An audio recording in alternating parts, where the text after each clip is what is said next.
আপনারা যারা ফেসবুক চালান, ইলেকট্রনিক মিডিয়া চালান, সবাই এক ঝামেলা। হঠাৎ হঠাৎ স্ট্যাটাস দিয়ে ফেলেন আগামী বছরের অমুক তারিখে মাহদি দুনিয়াতে এসে বলবে। অনেকে আবার বইলা ফেলে আমি মাহদি। আমাদের বাংলাদেশি কয়েকজন বলছে ইনি মাহদি। আমার সাথে বলেন, সবাই বলেন, বলেন মাহদি তিনি হবেন। বলেন বলেন মাহদি তিনি হবেন যার সাথে নবীজির বক্তব্য মিলে যাবে। যার সাথে নবীজির বক্তব্য মিলে যাবে তিনি হবে কি?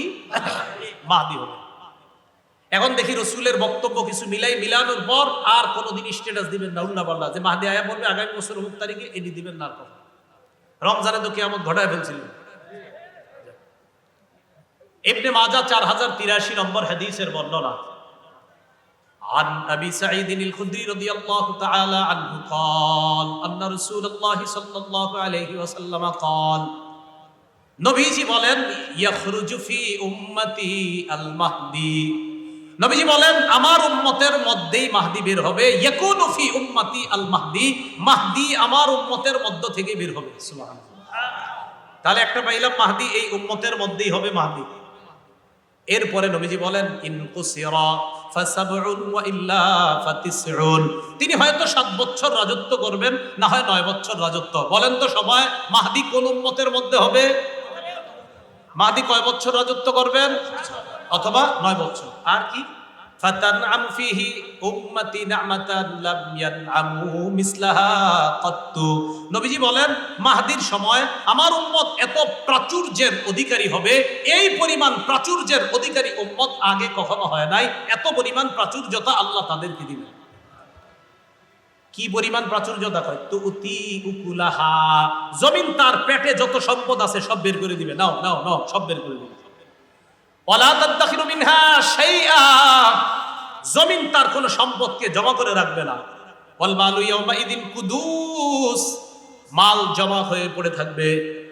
ফায়াকুমুর রাজুলু ফায়াকুলু ইয়া মাহদি আ'তিনি, মাল জমা হয়ে পড়ে থাকবে।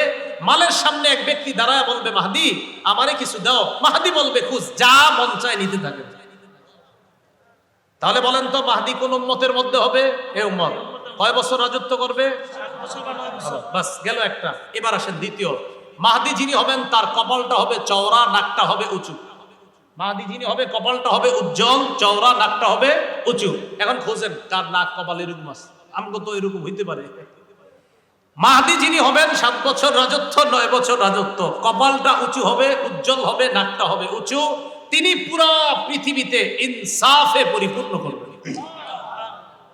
আবু দাউদ শরীফ 4285 নম্বর হাদিসের বর্ণনা। আন আবি সাঈদ আল খুদরি রাদিয়াল্লাহু তাআলা আনহু قال আন্না রাসূলুল্লাহ সাল্লাল্লাহু আলাইহি ওয়াসাল্লাম قال, নবীজি বলেন আল মাহদিয়্যু মিন্না আহলাল বাইত, মাহদি আমাদের আহলে বাইতদের থেকে হবে। ইউসলিহুল্লাহু ফি লাইলা, আল্লাহ তাকে এক রাতে খেলাফতের যোগ্যতা দান করবে। মনে থাকবে নি? জি। তাহলে এগুলো 4 নাম্বার। 5 নাম্বার মাহদি যিনি হবেন তিনি ফাতেমা রাদিয়াল্লাহু তাআলা আনহার বংশধর হবেন। সুবহানাল্লাহ। ইবনে মাজাহ 4086 নম্বর হাদিস, সাঈদ ইবনুল মুসাইয়্যিবের বর্ণনা। তিনি বলেন কুন্না ইনদা উম্মি সালামা রাদিয়াল্লাহু তাআলা আনহা, আমরা নবীর বিবি উম্মে সালামা রাদিয়াল্লাহু তাআলা আনহার কাছে ছিলাম। ফাতাযাকারনাল মাহদি, আমরা মাহদির ব্যাপারে আলোচনা করতেছিলাম। আম্মাজান উম্মে সালামা বললেন সামি'তুন নাবিয়্য সাল্লাল্লাহু আলাইহি সাল্লাম ইয়াকুল, আমি রাসূলকে বলতে শুনেছি আল মাহদিয়্যু মিন ওয়ালাদি ফাতেমা, মাহদি ফাতেমার বংশধর হবে। ফাতেমার বংশধর মানে ফাতেমা রাদিয়াল্লাহু তাআলা আনহার সন্তান হযরত হাসানের বংশের। দলিল আবু দাউদ শরীফের 4292 নম্বর হাদিসের বর্ণনা। আলী রাদিয়াল্লাহু তাআলা একদিন তার ছেলে হাসানের দিকে তাকাইলেন, তাকায় বললেন ইন্না ইবনি হাদা সাইয়্যিদুন কামা সাম্মাহু নবী সাল্লাল্লাহু আলাইহি সাল্লাম, বললেন আমার এই ছেলে হাসান জান্নাতের সর্দার হবে যেমন নবীজি বলছেন। এরপরে বললেন ওয়া সায়াখরুজু মিন সুলবিহি রাজুলুন ইউসাম্মা বিইসমি নবিকুম, তার ঔরস থেকে, তার বংশ থেকে এমন এক ব্যক্তির আবির্ভাব ঘটবে যার নাম রাখা হবে তোমাদের নবীর নামে। কার নামে? নবীর। তাহলে আরেকটা পেয়ে গেলাম, মাহদির নাম হবে আমাদের নবীর নামে। বলেন মাহদির নাম হবে আমাদের নবীর নামে। কয় বছর রাজত্ব করবে? 9 বছর। কপালটা, নাকটা পুরো পৃথিবীর কি দিয়ে ভরবে? ইনসাফ। কি দিয়ে ভরবে? তার যোগ্যতা হবে কয় বছরে? হ্যাঁ, 1 রাতে। যোগ্যতা খেলাফতের হবে কয় রাতে?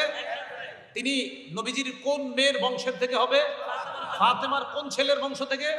হাসানের বংশ থেকে। তার নাম হবে কার নামে? নবীর নামে। নবীজির নামে যে হবে আরেক সুন্দরভাবে আছে। এর আবু দাউদ শরীফের বর্ণনা 4282 নম্বর হাদিসের মধ্যে, লম্বা হাদিসের মাঝখানে দেখবেন নবীজি বলছে ইউতিউ ইসমুহু ইসমি ওয়া ইসমু আবিহি ইসমু আবি। তার নাম হবে আমার নামে আর তার বাবার নাম হবে আমার বাবার নামে। এখন আপনাদের এলাকায় আব্দুল করিমের ছেলে আব্দুর রহিম বলল আমি মানি, তো হলো না, নাম হতে হবে আব্দুল্লাহ বাবের, আর তার নাম হবে মোহাম্মদ। তাহলে ছেলের নাম মোহাম্মদ, বাবার নাম আব্দুল্লাহ, কপাল চওড়া, নাকটা উঁচু, 7 বছর রাজত্ব করবেন অথবা 9 বছর। ফাতেমা রাদিয়াল্লাহু তাআলা আনহার ছেলে হযরত হাসানের বংশ থেকে হবে, 1 বছরে আল্লাহ তাকে রাজত্ব দিবে। মাহদি তিনি হবেন যার সাথে আমার নবীর এই বক্তব্য মিলে যাবে। কথাগুলো কি মনে থাকবে?